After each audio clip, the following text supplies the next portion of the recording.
Nós podemos iniciar dizendo sobre diagnóstico, né? O diagnóstico, a triagem, ou seja, o início tudo, ele pode começar lá na escola também.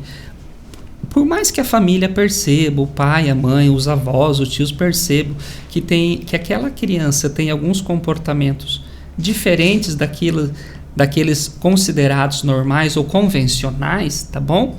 Então, esses olhares já despertam para com essa parceria com a escola. A escola mesmo já pode iniciar algumas triagens, até mesmo aplicando um roteiro de anamnese, investigando.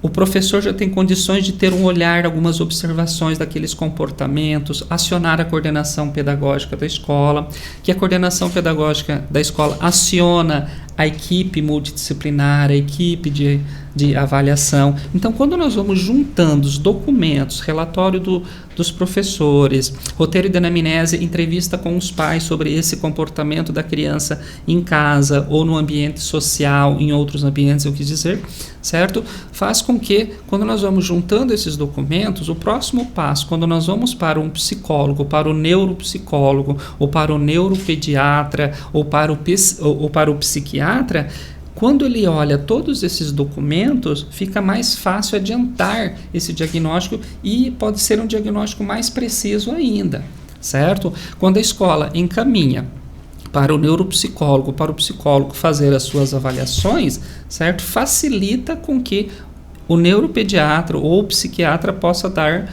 um foco maior nesse diagnóstico e esse diagnóstico ele ser mais fidedigno, tá bem? Agora, eu não estou dizendo aqui que o psicólogo também não pode fazer esse diagnóstico, pelo contrário, ele pode fazer esse diagnóstico sim, porque é ele que aplica as suas escalas, os seus protocolos, os seus instrumentos de avaliação, que são fidedignos também.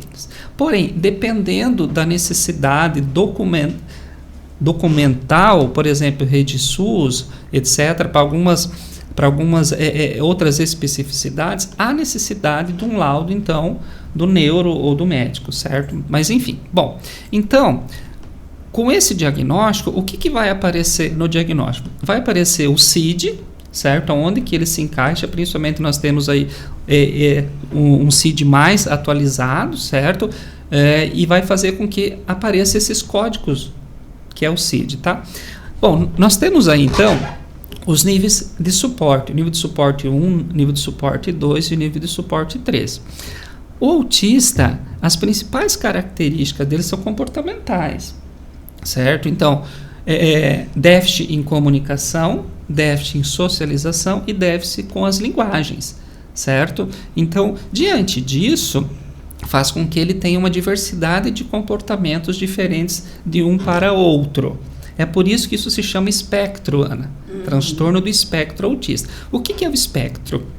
Ao mesmo tempo que eu posso ter uma criança com autismo expert em exatas, eu posso ter um autista que tenha déficits cognitivos de aprendizagem, de memorização.